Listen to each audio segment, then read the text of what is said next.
They say losing a child is the kind of pain no language can ever contain. I thought I had already reached that bottomless pit of grief the night of my son's memorial service. Inside the small church on Main Street, friends and neighbors gathered to remember Michael, my only child. I, Eleanor Nora Bennett, 70 years old, a retired ICU nurse after 40 years of night shifts, stood quietly in my black dress, clutching an old Bible, like it could keep me from falling apart. I'd been a widow for more than 2 decades. I had told myself I was strong enough to handle any loss. But when Michael's smiling face appeared on the projector, photo after photo flashing across the screen, my chest seized like an invisible hand had wrapped itself around my heart.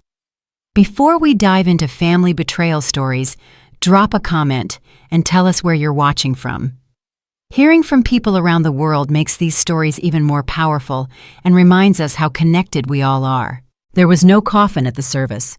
They said Michael's body had been lost in a boating accident on Lake Erie, that the current had carried him away and there was nothing left to bury.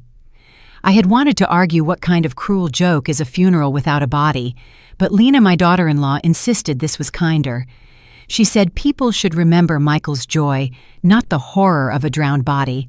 I let her have her way because I didn't have the strength to fight.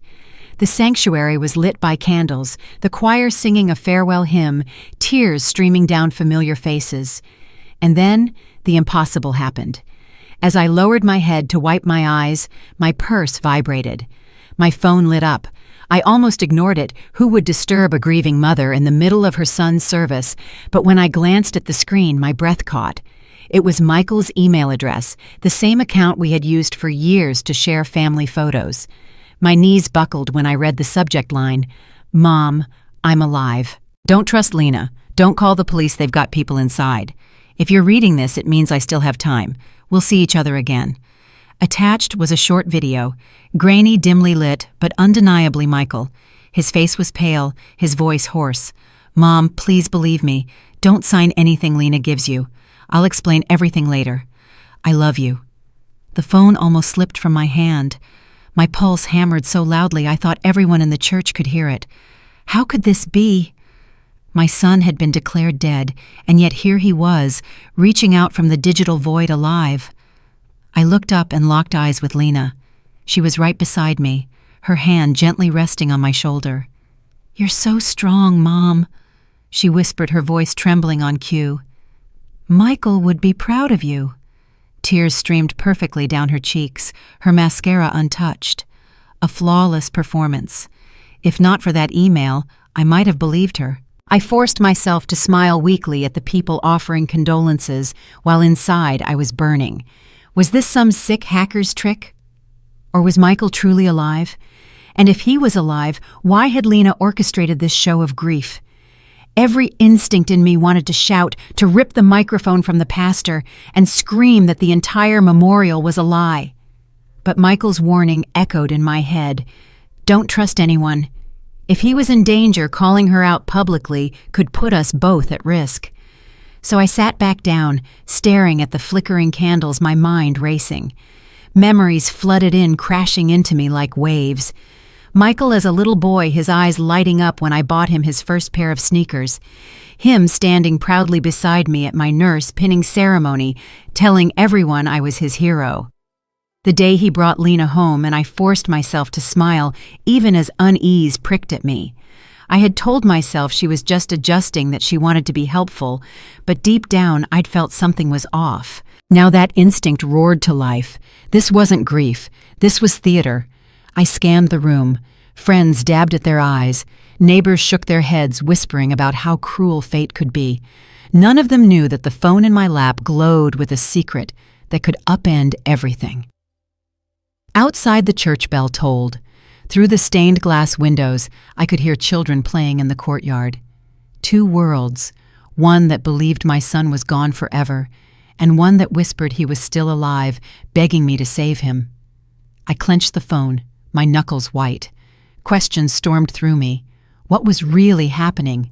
Who had set this trap, and how could I, a 70-year-old widow with gray hair and tired bones, fight back against whatever scheme was unfolding in my own family? If you're watching this video, tell me in the comments, have you ever noticed a warning sign that the people closest to you weren't who they seemed? Your answer could help someone else before it's too late. And don't forget to subscribe, because what I'm about to reveal next will make tonight's nightmare look like the calm before the storm. When I first became a mother, I promised myself that no matter how hard life got, Michael would never feel abandoned.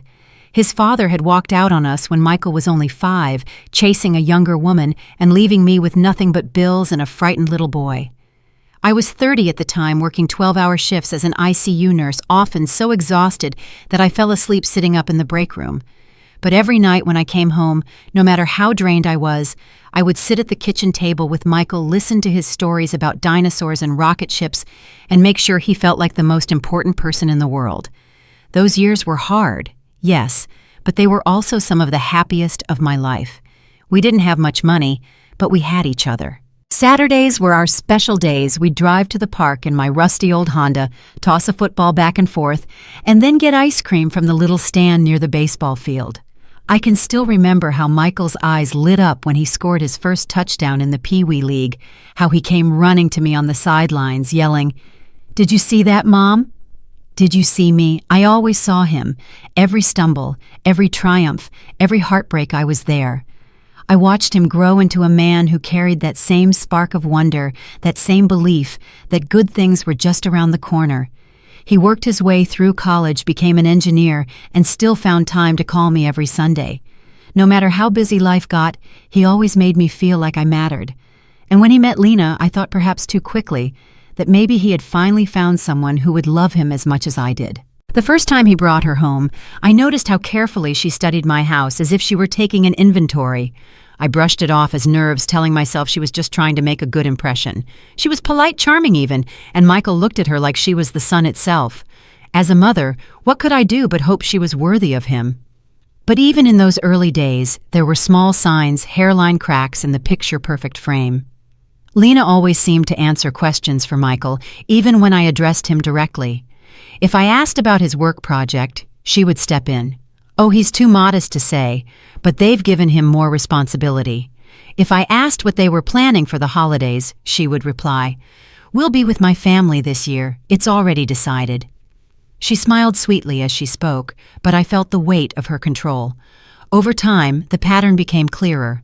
Decisions about money, vacations, even simple things like which church to attend. Lena made them all. Michael, who had once been so independent, so full of opinions, seemed to shrink whenever she was around. He wasn't unhappy, not exactly, but there was a guardedness in his tone, a hesitation I hadn't heard before. One evening over dinner, Lena suggested I sign some routine paperwork to make things easier for Michael in case of emergencies. "It's just power of attorney for health and finances," she said with a practiced laugh. "You know, the kind of thing families do all the time." I remember the way she slid the papers across the table, like a waitress dropping off a check. My instinct told me to slow down to read every line, but Michael squeezed my hand and said, "It's fine, Mom. It just means I can take care of things for you if anything happens." I wanted to believe them. I wanted to believe that Lena was the responsible daughter-in-law, making sure her husband's aging mother was safe. So I signed. I signed because I trusted. Because I didn't want to look paranoid. Because I thought love meant giving the benefit of the doubt. Looking back now, I realize how many times I silenced my own instincts in the name of peace. There were the times Lena discouraged me from visiting unannounced, saying Michael was too busy or too tired. The time she took over planning his birthday and forgot to invite half his old friends. The way she rolled her eyes when he called me after a long day, then pouted until he hung up. Small things individually harmless, but together they painted a picture I chose not to see. The last real conversation Michael and I had before the so-called accident still plays in my head like a scratched record. He called me late at night, his voice bubbling with excitement. "Mom, Lena and I are starting something big, real estate development in Florida. It could change everything." I remember clutching the phone tighter, that mother's intuition stirring uneasily. "Be careful, sweetheart. Schemes like that can be risky." He laughed, but there was something forced in it. "It's not a scheme, Mom. It's legitimate. Big money, life-changing." I tried to push down my doubts to remind myself that my boy was smart, that he could handle himself. But as I listened to his voice, I couldn't shake the feeling that this wasn't really his dream, it was hers. And then, barely a week later, the phone call that shattered my world. Lena's hysterical sobs, the news of a boating accident, the insistence on a memorial without a body. I remember clutching the phone so tightly I thought it would break, her words stabbing into me like ice. "Please, Nora, let me handle everything. I'll protect you from the horror. You don't need to see him like that." I let her take control. Again. And so here I am now, a widow, a mother, a woman who once prided herself on being unshakable. But as I sit in this storm of grief and suspicion, I wonder, when did I stop trusting myself? When did I let someone else's confidence drown out my own instincts? Michael's email has ripped the veil away. I can see it now. The little cracks, the subtle manipulations, the way Lena positioned herself as the gatekeeper to my son's life. I don't know yet what game she's playing, but one thing is clear: this story didn't end with a memorial service. It's just beginning. If you're still watching, comment 1, so I know you're still with me. Grief makes time elastic. The night before the memorial felt like 3 weeks and 3 minutes all at once. I didn't sleep so much as drift, coming up for air each hour, checking my phone the way a new mother checks a crib. No new messages from Michael, only that video watched so many times the pixels felt burned into my eyes. By dawn, the house was too quiet. I brewed coffee I wouldn't drink and sat at the kitchen table with the blinds cracked open, staring at the pale strip of sky that would eventually turn blue over Lake Erie. That lake. How many summers had we spent there? Michael learned to skip stones on its shore, learned to be brave in its cold water, learned to measure weather by the way the wind came off it. If Lake Erie had taken him, I told myself it would have left some trace. Lakes are keepers of secrets, yes, but they are also gossips. Sooner or later they tell. I started with what I could control: paper. I pulled out the small accordion folder where I keep receipts, warranties, and the practical flotsam of a long life. It's my nurse's habit. You don't survive 40 years in the ICU without learning that details save lives. I made a list. Who called first? What time? What exactly did Lena say? When did law enforcement get involved? Which department? What case number? I wrote it all down in neat block letters, leaving space in the margins for questions. The first knock came from the mail carrier. "Sorry for your loss," he said, face soft with the kind of kindness strangers offer because they're decent. He handed me a small stack sympathy cards, already arriving a glossy church newsletter, and a single cream-colored envelope with my name done up in swooping script. My stomach went cold. People don't send calligraphy unless they plan to frame the grief. I opened it with the butter knife from the counter. A printed card slid into my hand.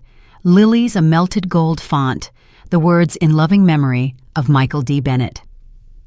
Only the middle initial wasn't D. Michael's middle name is Andrew. It has always been Andrew. The back of the card listed a date of birth off by 2 days and a favorite hymn he never liked. The bottom corner had the logo of a funeral home I'd never heard of 1 county over. Mistakes happen, I told myself. Typos happen. Somewhere a clerk copied a template and forgot to change a detail, but the ice in my stomach didn't melt. Grief makes you doubt yourself. Pattern recognition brings you back. I called the number on the memorial card. A woman answered, bright and chirpy, in a way that felt wrong for a funeral home. "I'm calling about a service you're handling, Michael A. Bennett," I said, drawing the A like a line in the sand. There was a pause. "1 moment, please." The hold music was too cheerful. When she came back, her voice had shifted. "Ma'am, I don't have a file under that name. Check the last name again," I said evenly. "Bennett, as in Bennett. Another pause. "We don't have an active Bennett service this week. I'm very sorry." When I hung up, the card looked different, less like comfort, more like instruction. Someone wanted a narrative to harden around details that wouldn't hold up under light. Wrong middle initial, wrong date, wrong home. The impression of a funeral is often more powerful than the thing itself. I needed counsel from someone who spoke fluent grief. I drove to the church even though the pastor's office hours weren't posted yet. The sanctuary door was unlocked. Pastor Will was there, as he always is, straightening hymnals that don't need straightening. He has one of those faces that looks like it was built to keep secrets safely. "I think my son is alive," I said. No preamble. If the sentence broke me, at least it would be broken in a quiet place. Pastor Will didn't flinch. "Tell me why you think that." I told him about the email, the video, the warning not to involve police, the memorial card that didn't match my child. He listened without interrupting, which earned him more of the truth. "I'm not sure who to trust." I admitted, "Lena has been steering things, and if Michael is right about people inside, I can't risk making noise where the wrong ears are waiting." "Sometimes the safest place to whisper is where people sing," he said gently. "Use the church's Wi-Fi. Make your calls here. Think of this as a porch light." I smiled despite myself. Porch lights mean safety in our neighborhood. He offered to connect me with a parishioner who volunteers as a legal advocate for seniors, but I wasn't ready to widen the circle. Not yet. He hugged me at the door, the way fathers do with daughters, brief, solid, and permission-giving. "Nora," he said, "Lake Erie gives things back. Wait on the shoreline, you know." On my way out, I ran into Jada, our town librarian, wrestling a box of donated paperbacks through the vestibule. Jada is the age of my son, whip-smart mother of twins, and the kind of woman who can fix your printer, your resume, and your faith in institutions in under an hour. "You look like you need a computer that doesn't track you," she said, reading my face like a barcode. "Come by after lunch. I'll set you up." Back home, I sent a message to Michael's email address with a single line, "When, where, how." Then I turned my phone face down and made soup I didn't want. Spoons know more about sorrow than forks do. Lena called at 2:17 p.m., chirpy and breathless. "Mom, quick thing while you're resting about the lake cabin. With everything so raw, I think it's best to list it now before winter. You don't need the hassle. I can connect you with our realtor." The cabin. The little clapboard place my late husband and I bought cheap 30 years ago, the one we repaired with borrowed tools and stubborn love. Michael learned to hammer nails on that porch. We painted the door red because we couldn't afford a new one. We had no plans to sell. "Let's not rush," I said. I could hear papers shuffling on her end, the dry whisper of a machine moving fast. "Of course," Lena said, sugar sweet. "Just thinking of you." After we hung up, I sat with the silence until the oven timer lied for me, beeping at nothing. Then my phone buzzed. A reply. "Old Miller Community Garden. Tomorrow, 5 p.m. Come alone. If you see a silver SUV behind you for more than 10 minutes, don't come." I stared at the words until they blurred. The Old Miller Community Garden. Michael used to volunteer there before the funding dried up and the soil went to weeds. It was where we'd planted a cherry tree in memory of a girl from his high school who died too young. The grounds had been abandoned for years, a meeting place chosen by someone who knew my map of the town by heart. I printed the email at the library on a machine Jada had scrubbed to within an inch of its life. She showed me how to put my phone in a little silver pouch that made it go dumb. "A Faraday bag," she said. "Expensive name, cheap fix. Keeps people from hitchhiking on your signal." "Do I look paranoid?" I asked. "You look like someone who's finally listening to herself," she said, then gave me a spare pouch for a friend because librarians have a way of believing the best of us without saying so. That evening I drove to the lake, not to the marina or the boardwalk, but to a quiet strip of shore where the water comes in like a wary guest. I stood there long enough for the sky to turn from steel to pewter to black. I listened. The lake spoke in little licks against stone, the kind of nonsense language children invent and mothers learn to understand. It told me what I already knew. If the lake had taken Michael, it would have given me back something of him. A shoe, a shirt, a reason. It had given me nothing. On the way home, I passed the old Miller property. A rusted gate, a hand-painted sign, half-fallen community garden, all are welcome. Beyond it, long rows of soil lay sleeping under weeds, the husks of last year's harvest still clinging to thin stakes. I parked a block away and watched for 10 minutes. No cars, no silver SUV, only the sound of crickets and somewhere far off a train insisting on its own timetable.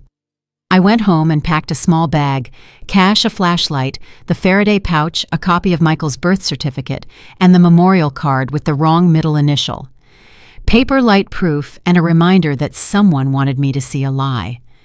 Tomorrow at 5, I would walk into a garden that no longer grew anything looking for a son the lake refused to claim.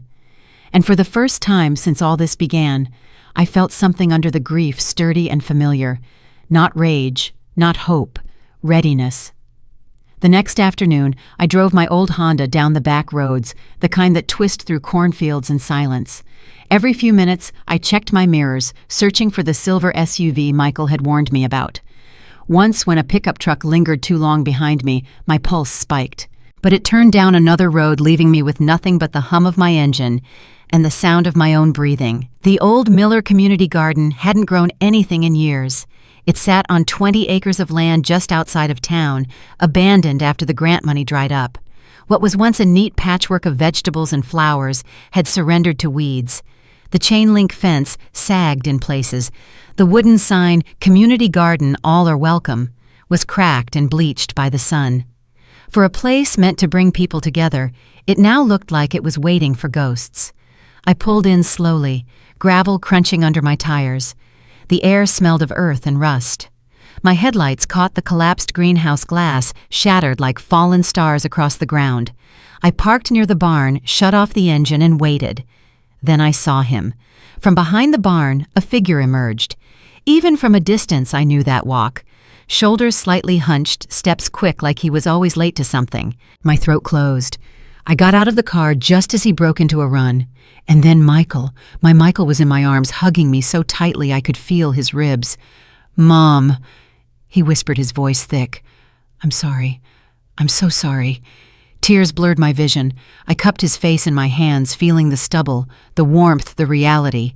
Not a ghost, not a memory. My boy was alive. "I knew it," I said, my voice breaking.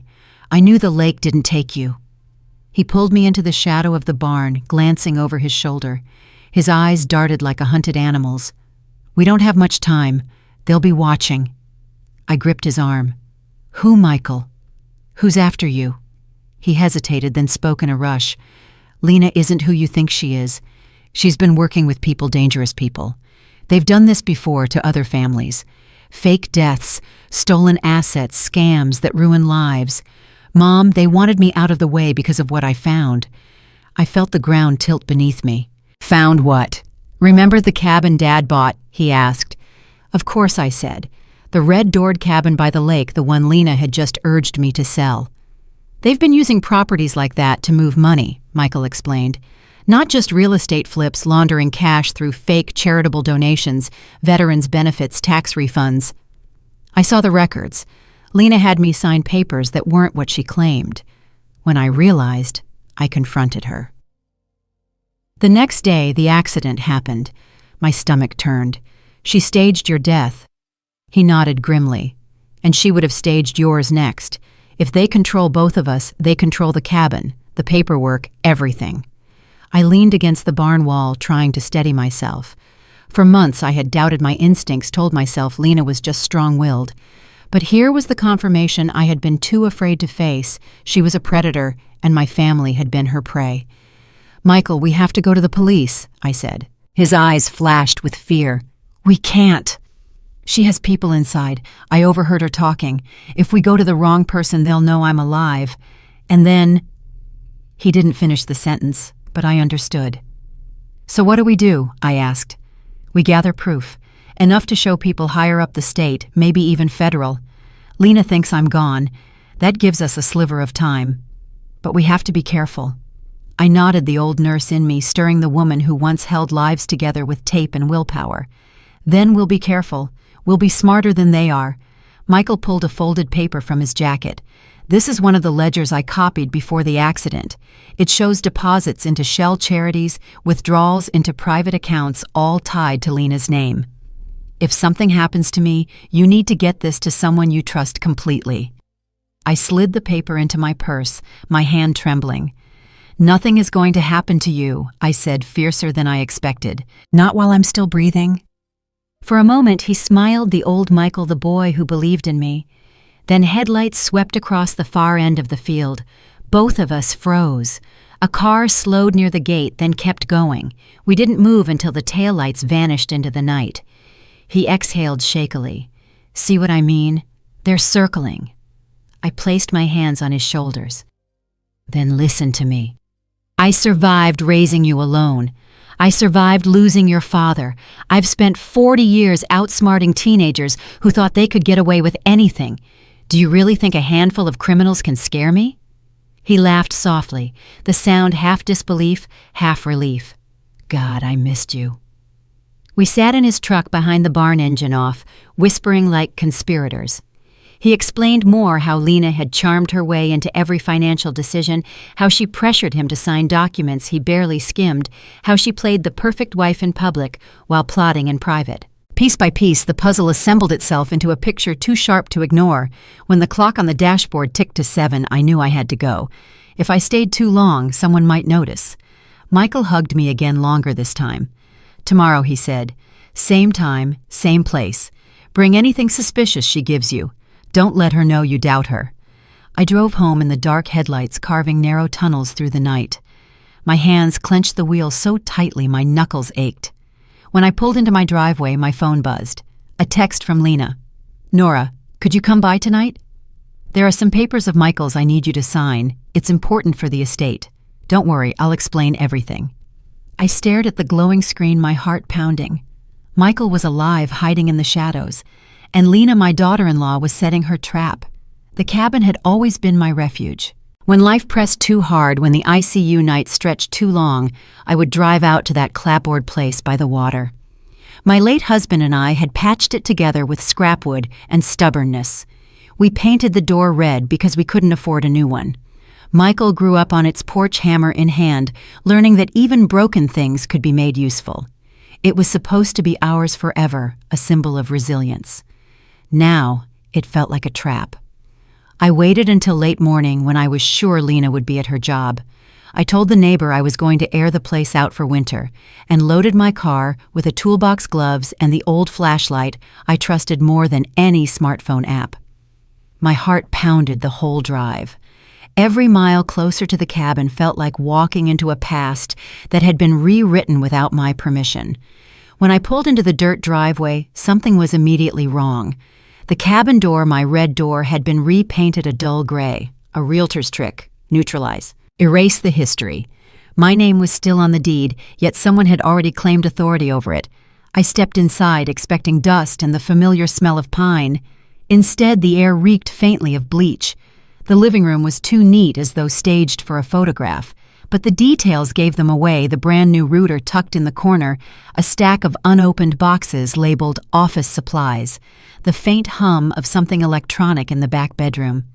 I slipped on gloves and started looking. The first thing I noticed was the camera, tiny, tucked high in the corner where the wall met the ceiling. I unplugged it and slipped it into my purse. In the bedroom, the sound grew louder. Against the wall sat a shredder, its mouth stuffed with strips of paper still warm. I pulled a few pieces out, fragments of spreadsheets numbers in neat columns, a partial name that chilled me. Veterans Relief Trust, Michael had told me. They were using charities as masks. And here was the evidence literally in shreds. I moved to the kitchen. The pantry door stuck slightly heavier than I remembered. When I tugged it open, I saw why a metal lockbox had been mounted inside the kind couriers use. A strip of tape across the top read, "Deliveries do not move." I didn't have the key, but I didn't need to. I took a photo and closed it again. On the table sat a map of Ohio counties marked with colored pins. Blue for post offices, red for tax preparation services, yellow for churches. They weren't just laundering money, they were recruiting too. Anyone who worked with the elderly, anyone who could slide a piece of paper across a table and get a shaky signature. I heard gravel crunch outside. My blood froze. I doused the flashlight, pressed myself against the wall, and peeked through the curtain. A silver SUV slowed at the end of the drive. My hands shook. Michael's warning rang in my ears. The SUV idled for a full minute before rolling on. I stayed frozen until the sound faded. When I could breathe again, I took out my phone and snapped photos of everything: the router, the shredder, the map, the lockbox. Then I powered the phone down and slipped it into the silver-lined pouch Jada had given me. If they were tracking me, they wouldn't anymore. Still, I wanted more. I opened the attic ladder, climbed up, and shined my flashlight. Dust everywhere except for a neat stack of folders in the corner. They were labeled in block letters, Bennett Estate Planning. My stomach turned. Inside were photocopies of forms I had signed or thought I had signed, but the signatures looked slightly off, stretched at the curves, forged or scanned and pasted. One document listed Lena as my primary agent under power of attorney. Another showed Michael's name crossed out in one section, replaced with hers. I took the whole stack. Proof wasn't proof unless you held it in your hands. By the time I closed the attic, my knees were trembling. Not from age, but from fury. They had turned my refuge into an operations center. They had scrubbed the walls, silenced the past, and filled it with lies. But they had underestimated the one thing they couldn't erase: my memory. I knew every nail, every board, every photograph that once hung there. I knew what belonged and what didn't belong would damn them. On the way back to town, I stopped at the library. Jada ushered me into a back room, locked the door, and spread the folders across the table. Her eyes widened. "Nora, this isn't just sloppy, this is criminal."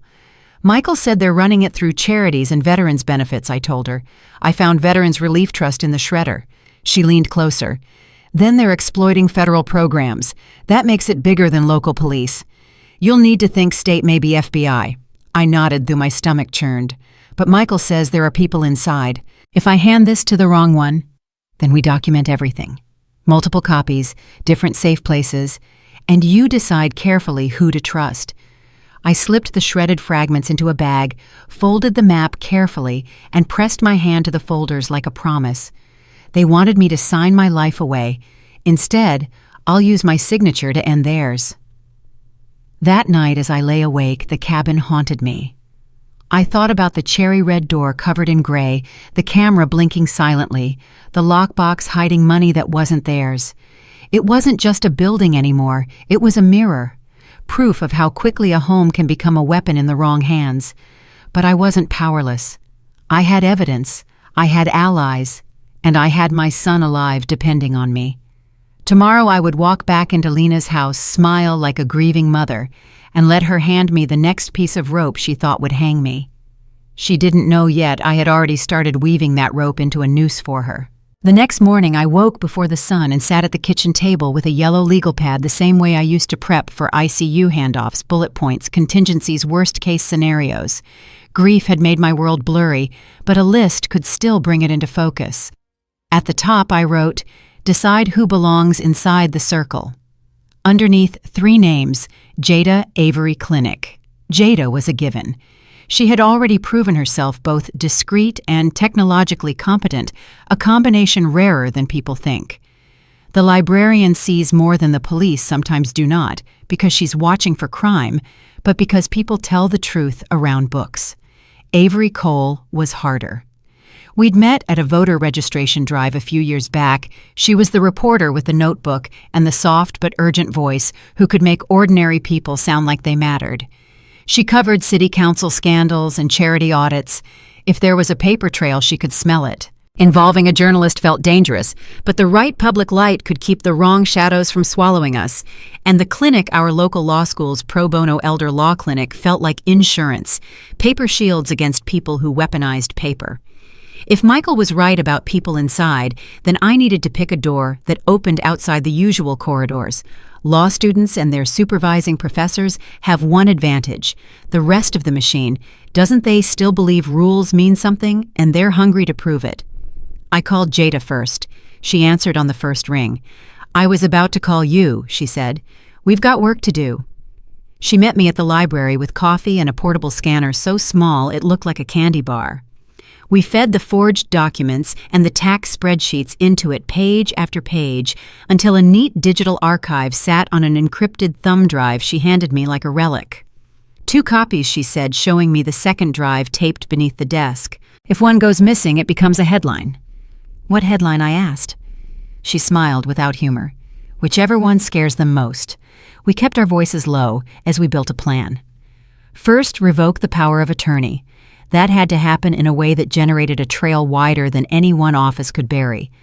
Jada pulled up a form on the clinic's website. Plain language, fill in the blank.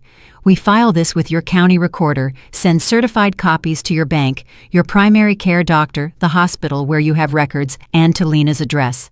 Send it to her employer, too, if she used work email for any of this.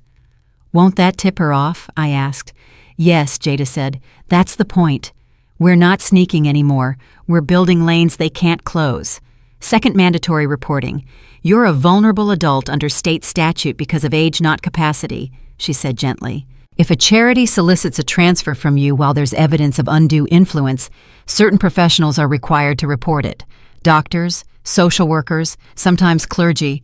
If we can channel Lena's next move through a mandatory reporter, we create an obligation that doesn't care who knows whom inside the department. Pastor will. I said, thinking of the porch light metaphor. He won't break confidence, but if I show him documents and tell him I'm being pressured, he'll help you route it. Jada finished, and he'll keep his notes. I called Avery next. She listened without interrupting the way good reporters do silence that isn't empty, just making room for your best version of the truth. I won't publish anything without your permission, she said. But I can help you map the shell charities and identify the humans behind the P.O. boxes. You'd be surprised how often the same 3 names pop up under different logos. We met at the diner during the slow hour between breakfast and lunch when the coffee smells like hope instead of survival. Avery spread out public records like playing cards, nonprofit filings addresses linked to tax prep storefronts, a cluster of P.O. boxes that all pointed back to a veteran support fund registered to a mailbox store between a payday lender and a pawn shop. They sell legitimacy to the people they're exploiting, Avery said, tapping the paper. If the name sounds noble and the website has a flag, most folks don't dig deeper. But the filings tell on them. They're late, they're sloppy, and they all share a treasurer who resigned last year and magically reappeared on 3 new boards with the same 2 consultants. Is Lena on any of these? I asked. Not directly, Avery said, but her signature shows up as witness on a donor transfer to the Veterans Relief Trust. And she slid a printout closer. There's a fundraiser gala in 2 nights. She's the chair. The gala, I repeated, feeling the old nurse's adrenaline surge. Then we use it. We looped the clinic into a video call from the library's back room. The supervising attorney, a woman with courtroom steel in her voice, laid out a pathway like a trauma team stabilizing a patient. Step 1, she said. We notarize and file your revocation of power of attorney today. We notify all counterparties. Step 2, you draft a cease and desist letter to Lena and the charity warning that any further attempt to solicit asset transfers will be treated as exploitation and referred to the Attorney General's office. Step 3, you attend the gala, but not alone. You carry a letter of intent to donate that includes a contingency clause. Acceptance triggers a mandatory review by the AG's charitable law section. Anyone who signs for that donation also signs acceptance of oversight. Won't they sniff that out? I asked. Maybe, she said. But con artists are greedy and impatient. They'll tell themselves it's boilerplate, and if they balk, that tells us just as much. Michael says some cops are compromised, I added. If they see me at a public event, won't that put him at risk? We don't put Michael anywhere near the gala, the attorney said. You keep your phone in the Faraday bag except when you need it. We'll have 1 student liaison with the AG's office on speed dial. If they try to move you to a quiet room to sign papers, you say you won't sign without your attorney present. Repeat it like a hand-washing protocol. I could almost feel the gloves snapping onto my hands again. Protocol is a comfort when panic wants the wheel. We broke for lunch, each with our assignments. I drove to Pastor Will's and laid the documents on his desk, the forged POA copies, the cabin photos, the shredded charity sheets. He read them in silence, jaw tightening at the edges. I will make the necessary report, he said finally, and I will keep copies in a file labeled Hymnal Repairs, where nosy people are least likely to look. Before I left, he pressed a small wooden cross into my palm, the kind you keep in your pocket, worry smooth from use. Not because God lives in objects, he said, because sometimes your hand needs something honest to hold. Back home, I took out a fountain pen and signed the revocation the way I signed Michael's permission slips when he was small, bold, legible, unwilling to be forged. I drove it to the county recorder myself and watched them stamp it. The clerk, a young man with nervous politeness, slid the copies back to me like they might burn him. At 4 o'clock, Lena texted, "Just checking in, Nora. Have you had a chance to look at those estate documents? We should get everything squared away before the gala on Thursday. It would mean so much to honor Michael's legacy there. Michael's legacy. They use the words you love and make them work for the thing you hate." I typed slowly. "I'll bring the papers to the gala. I'd like everything to be done properly and publicly. See you then." A minute passed. Then, perfect. You'll be in good hands. I put the phone in the Faraday bag and stared out the window at the small square of sky I could see between the neighbor's maple and my gutter. The readiness from the night before settled deeper, like a bone, knitting after a fracture. I was not the same woman who sat meekly through a memorial for a son without a body. My circle was chosen. My papers were speaking in my own voice again. And if Lena's people were waiting in the dark for easy prey, they were about to find a different animal entirely. Tomorrow, I would practice the sentence the clinic had given me: "I don't sign anything without my attorney present," until it was muscle memory. The day after I'd put on my black dress, the one that makes me look like what I am, a woman nobody gets to write off. And then I would walk into their gala like a guest of honor carrying a gift they didn't deserve and a spotlight they couldn't survive. 2 nights later, I stood in front of the mirror, adjusting the black dress I hadn't worn since my retirement banquet. It felt different now, heavier, as though it knew it was no longer just fabric, but armor. Around my neck hung a simple pearl necklace, a gift from Michael on my 60th birthday. Tonight it would remind me that love, real love, could never be faked. The gala was held at the Franklin Hotel, the tallest and most ostentatious building in our county. Its chandeliers dripped crystal, its lobby reeked of perfume and power. The event was billed as a fundraiser for Veterans Relief Trust, but thanks to Avery's research, I knew it was a front-of-shell to launder money through charitable donations. Lena was its chairwoman, glowing in a silver gown that glittered like frost under the ballroom lights. She welcomed guests with theatrical tears and whispered condolences about Michael. I walked in slowly, clutching my small clutch purse, playing the part of grieving mother. My revocation of power of attorney was already on file at the county office, but Lena didn't know that. In my purse was the contingency letter the clinic had drafted, a donation pledge that would trigger mandatory review by the Attorney General's office if accepted. To her, it would look like compliance. To me, it was a trap waiting to snap shut. Avery appeared at my side, disguised as just another reporter covering a charity gala. She pressed a tiny envelope into my hand under the tablecloth. Inside was a 1-page donation contract, already laced with legal landmines. If Lena or her associates accepted it, they'd be handing the AG jurisdiction without realizing. "All you need to do," Avery whispered, "is get them to take it." The room hummed with false generosity. Waiters in bow ties served champagne, while men in suits and women in sequined gowns congratulated themselves for supporting veterans. I spotted the same treasurer Avery had shown me in the filings, the man who resigned from one nonprofit and reappeared in 3 others. He laughed too loudly, shook too many hands as if trying to prove he belonged. Lena spotted me across the room. Her eyes widened just enough before she smoothed her expression into a mask of concern. She glided over, grasping both my hands. "Nora, you came. Michael would be so proud. Let's make sure his legacy helps others." Her words were honey over arsenic. I forced a watery smile. "That's all I want, too, dear." She led me toward a side table draped in white linen. Papers lay neatly stacked: donation forms, estate transfer documents, and a glossy brochure of smiling veterans. My stomach turned thinking of how many elderly donors had been coaxed into signing away their savings. "Just sign here," Lena urged, sliding the top page forward. Her nails were painted blood red. "It's routine. This way the cabin can be converted into a retreat for families. Isn't that beautiful?" I set my reading glasses on my nose and tilted my head. "Before I sign anything, I'd like to use the form my attorney prepared. It protects everyone involved." I opened my purse and placed the envelope on the table with deliberate care. For the briefest moment, Lena's mask slipped. Irritation flashed in her eyes, quickly replaced by a smile. "Of course. We want everything proper. May I look? She skimmed the document, her forehead furrowing. The treasurer leaned over her shoulder. Looks fine, he muttered. Greed had dulled his instincts. They wanted the cabin too badly to risk delay. While they whispered, I felt my phone buzz inside the Faraday pouch. It could only be Jada or Michael or the clinic's student lawyer monitoring from afar. I resisted the urge to check, keeping my focus steady on Lena. Finally, she nodded. All right.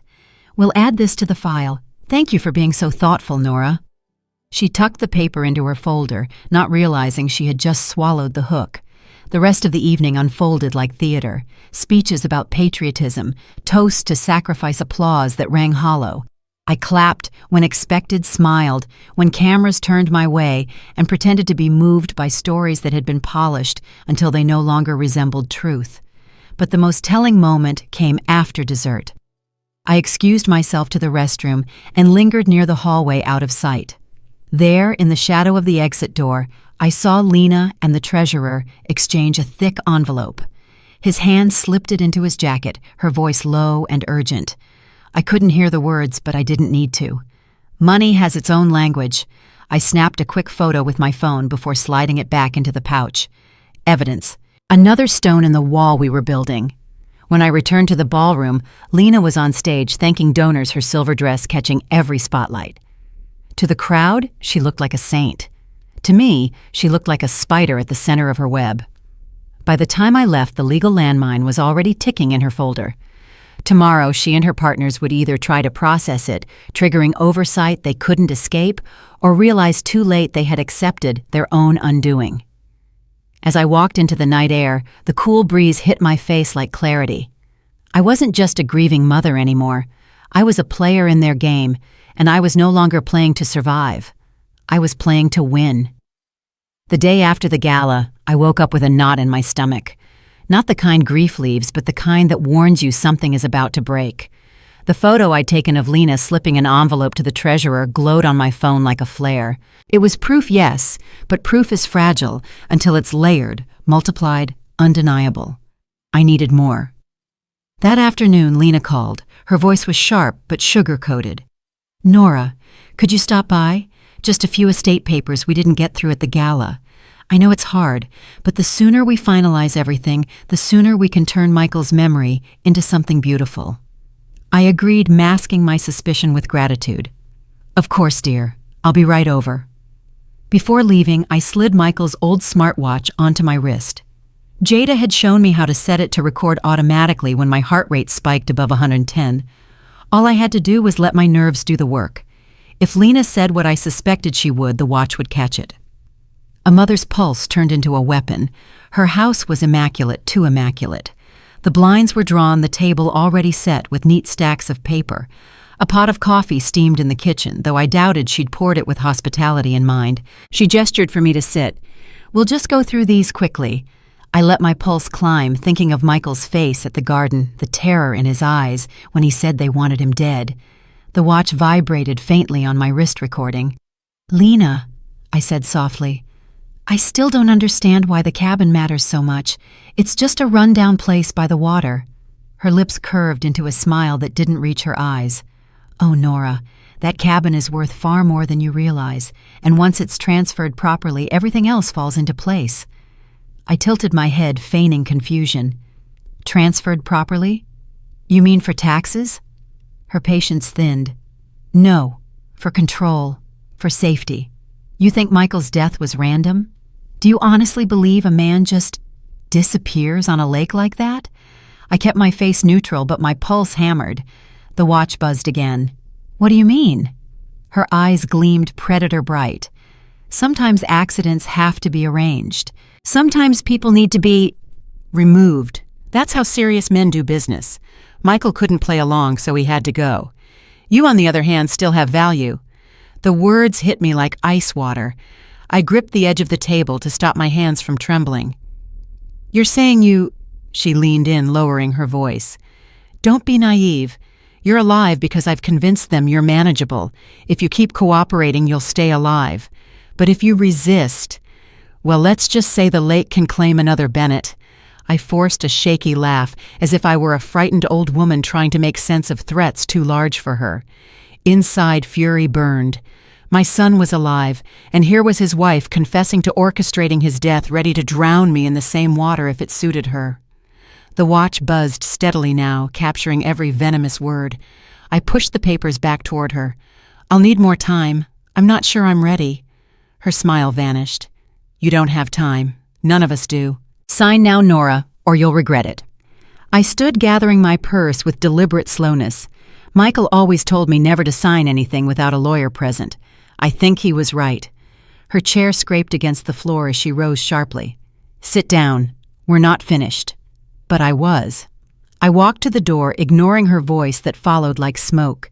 When the lock clicked behind me, I let out a breath I hadn't realized I'd been holding. My hands shook, but the watch on my wrist felt steady solid. It had caught everything. Driving home, every car in my mirror felt like a shadow. I took the long way, looping through neighborhoods, cutting down side streets, until I was sure I wasn't followed. Only when I pulled into my driveway did I finally look at the recording. The waveform on the screen pulsed like a heartbeat, hers and mine braided into evidence. I forwarded a copy to Jada, another to Avery, and tucked a third into a hidden drive beneath the floorboard of my bedroom. If Lena thought I was a frail woman cornered in her trap, she hadn't reckoned with the survival instincts of a mother who had delivered babies, held dying hands, and kept her head when rooms spun with chaos. By the time the sun dipped, painting the sky with bruised colors, I knew one thing for certain: the game had shifted. Lena thought she held the strings. She had no idea I was already weaving them into a noose. Michael called me just after dawn, his voice low and urgent. "Mom, they know I'm alive. I saw the same SUV parked outside the farmhouse last night. I had to run." My grip on the phone tightened. "Where are you now?" "I'm heading toward St. Mark's. The church basement should still be unlocked for the food pantry. It's the only place I can think of where they won't look right away. St. Mark's had always been a refuge, its red doors a symbol of safety in our town. If Michael could make it there, maybe we could buy ourselves another day." I drove over separately, careful to change routes twice, doubling back the way Jada had taught me. When I finally slipped through the side entrance of the church, I found him crouched behind a stack of canned goods, sweat plastering his hair to his forehead. He looked less like the boy I raised, and more like a soldier who'd been fighting a war in the shadows. "You can't keep running like this," I whispered, kneeling beside him. "We need more eyes on them. We need protection. Protection from who Lena has people everywhere." His voice cracked fear and exhaustion mixing. I reached into my bag and pulled out the watch recording, pressing play, just long enough for him to hear Lena's threat about the lake. His face went pale. "She really said that." "She did," I said firmly. "And now we have proof. But we can't hold this alone. We need more allies." Pastor Will found us minutes later, his calm presence filling the basement. He didn't ask for explanations. He simply locked the door and set a thermos of coffee on the table. "Whatever this is," he said, "the church will shelter you until it's safe." It was more than kindness, it was strategy. A sanctuary carried a weight even criminals hesitated to breach. And if they did, it would be in full view of a community that trusted its pastor more than any police officer. I called Jada from the hallway. She promised to bring flash drives with duplicates of the recordings and documents. If anything happens, she said, I'll make sure the story goes public. They won't be able to bury it. When I returned to Michael, I saw something change in his eyes. For the first time since this nightmare began, he wasn't just a hunted man. He was a son who realized he wasn't standing alone. That night, as the church bells tolled, I sat in the sanctuary pews, with my hand wrapped around the small wooden cross Pastor Will had given me. Shadows stretched long across the altar, but in those shadows I felt something steady, a network forming a circle of truth too strong for Lena's lies to shatter. We weren't safe yet, but for the first time I believed we could be. If you're still watching, comment 1, so I know you're still with me. The next morning, I drove into the city with Michael, hidden in the back seat under a blanket. It felt absurd, like smuggling contraband, but he insisted no one could know he was alive yet. Our destination was Marcus Chen's office, the lawyer who had once been my student and who had already helped me set the first trap. Marcus greeted us with a look that shifted from surprise to calculation in seconds. "So the rumors are true," he said, shutting his office door. "Michael Bennett isn't dead." Michael sat up, his voice rough. "Not yet, thanks to Mom." Marcus listened as we laid everything out the cabin, the shredded charity paperwork, Lena's threats captured on the watch. When we finished, he leaned back, fingers steepled. "You have enough here to spark interest at the state level. But if what you're saying about inside connections is true, we need to go higher. Federal." My heart skipped. "The FBI, yes," Marcus said, "but not with a cold call. We feed them a package so airtight they can't ignore it. Documents, recordings, notarized affidavits. If someone tries to bury it, there will be too many copies for them to stamp out." He began drafting a plan on his legal pad. "Step 1, notarize my revocation of power of attorney and attach the forged copies for contrast. Step 2, transcribe Lena's confession and file it alongside the audio. Step 3, build a timeline of suspicious transfers tied to the Veterans Relief Trust. A jury won't need to understand the whole network," Marcus explained. "They just need to see the pattern and Lena at the center." Michael rubbed his face with both hands. "And if they come after us before then?" Marcus smiled grimly. "Then we bait them into making a mistake under surveillance. That gala letter you slipped them, Nora. That's a ticking time bomb. When they try to process it, federal oversight will already be in play." For the first time in weeks, I felt something close to hope. Not safety, not yet, but the sense of a battlefield where we weren't entirely outnumbered. As we left, Marcus handed me a sealed envelope. Inside is a copy of the affidavit I'll file. "If anything happens to me, take it straight to the U.S. Attorney's Office. Don't hesitate." I slipped it into my purse where it joined the cross from Pastor Will and the recording of Lena's venom. My weapons carried in the bag of a 70-year-old widow. Walking back to the car, Michael whispered, "Do you really think this will work?" I squeezed his hand. "Sweetheart, I didn't survive 40 years in an ICU to fold now. We're going to finish this." By the third day after the gala, the shadows had moved closer. I noticed the same black sedan parked across from my house in the morning, and again that evening when I returned from the grocery store. Its windows were tinted too dark for a local vehicle inspection. They weren't hiding anymore. They wanted me to know I was watched. Michael paced the church basement like a caged animal. "They're closing in. If they catch me, they won't," I cut in firmly, "because we won't give them the chance." I set Marcus's sealed envelope on the table. "We accelerate. No waiting for them to process the gala papers. We deliver this directly." Jada arrived just then with another flash drive. "2 reporters already have copies just in case. If anything happens, it'll all go public by morning." Michael slumped into a chair, his shoulders heavy but his eyes clearer. "So what's next?" "Next, I said we stop reacting and start dictating." Outside, the church bells rang the hour, steady and unafraid. For the first time, I believed we might just have enough truth to cut through the lies if we moved fast. For there is nothing hidden that will not be disclosed, and nothing concealed that will not be known or brought out into the open. Luke 8:17. Those words echoed in my heart the night the arrests were made. The agents stormed the warehouse, and with them went Lena's illusions of control. She had spun her lies with precision, cloaked herself in grief and glitter. But when the lights came on, every thread unraveled. The woman who once told me the lake could take another Bennett now stood in handcuffs, her silver gown traded for prison gray. Michael was safe. My son, once hunted, walked out of hiding into the arms of a justice system that finally saw the truth. And me, an old widow dismissed as fragile, had been part of tearing down an empire built on deceit. I remembered that verse from Luke as if it had been written for this moment. Secrets may survive the night, but the dawn belongs to truth. Looking back, this wasn't just our private ordeal. It was one of many family betrayal stories, the kind that sting deeper than any stranger's knife, because they come from the people you welcomed to your table. But betrayal, as crushing as it feels, does not get the final word. Love does. Faith does. The determination to stand when evil wants you silenced, that's what carries you through. I no longer see myself only as a grieving mother or a widow. I see myself as proof that even in the winter of life, God can call you to courage. That trust in Him combined with persistence can drag lies into the light. And that truth once revealed sets not only you free, but others too.